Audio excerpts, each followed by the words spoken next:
दो नौजवान सैयदना उमर रज़ी अल्लाह ताला अन्हु की महफ़िल में दाखिल होते ही महफ़िल में बैठे एक शख्स के सामने जाकर खड़े हो जाते हैं और उसकी तरफ उंगली करके कहते हैं, या उमर, ये है वो शख्स। सैयदना उमर रज़ी अल्लाह ताला अन्हु उनसे पूछते हैं, क्या किया है इस शख्स ने?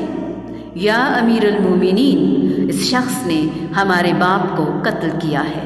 क्या कह रहे हो? उसने तुम्हारे बाप को कत्ल किया है? जी हाँ, इस शख्स ने हमारे बाप को कत्ल किया है। क्या तूने इनके बाप को कत्ल किया है? सैयदना उमर रज़ी अल्लाह ताला अन्हु पूछते हैं।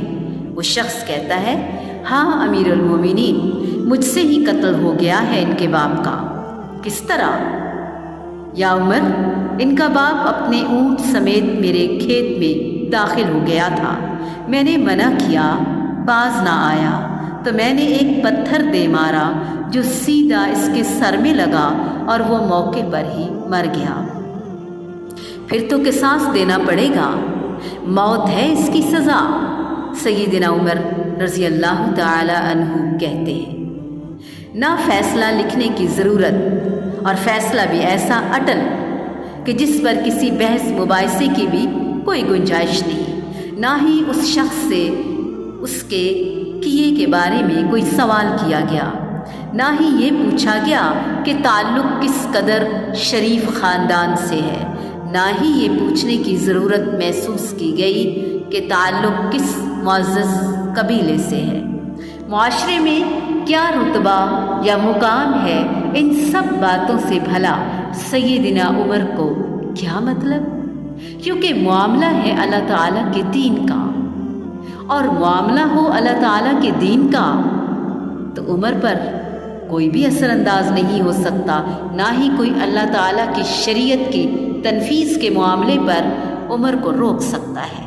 यहाँ तक कि सामने उमर का अपना बेटा ही क्यों ना हो, अपना ही बेटा क्यों ना कातिल की हैसियत से आ खड़ा हो, तब भी किसास तो उससे भी लिया जाएगा। वो शख्स कहता है, ए अमीरुल मोमिनीन, इसके नाम पर जिसके हुक्म से ये ज़मीनों आसमान कायम खड़े हैं, मुझे सहरा में वापस अपनी बीवी बच्चों के पास जाने दीजिए, ताकि मैं उनको बता आऊँ कि मैं कत्ल कर दिया जाऊँगा। उनका अल्लाह ताला के सिवा कोई आसरा नहीं है, मैं इसके बाद वापस आ जाऊँगा। सैयदना उमर रज़ी अल्लाह ताला अन्हु कहते हैं, कौन तेरी ज़मानत देगा कि तू सहरा में जाकर वापस भी आ जाएगा? मजमे पर एक खामोशी छा जाती है। कोई भी तो ऐसा नहीं है जो उसका नाम तक भी जानता हो। उसके कबीले, खैमे या घर वगैरह के बारे में जानने का मामला तो बाद की बात है। कौन ज़मानत दे उसकी?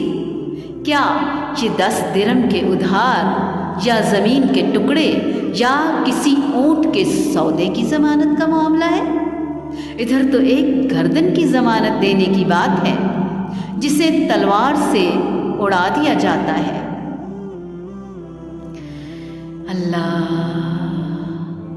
इसकी कौन ज़मानत देगा जिसे तलवार से उड़ाना है, अभी उड़ा दिया जाना है, ये फ़ैसला है।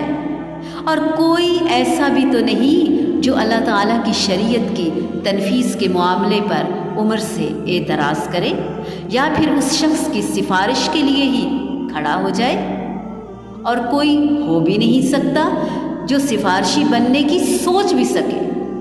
महफिल में मौजूद सहाबे कराम रज़ी अल्लाह ताला अन्हुम पर एक खामोशी सी छा गई। इस सूरत हाल से ख़ुद हज़रत उमर भी मुतासिर है, क्योंकि उस शख्स की हालत ने सबको ही हैरत में डाल रखा है।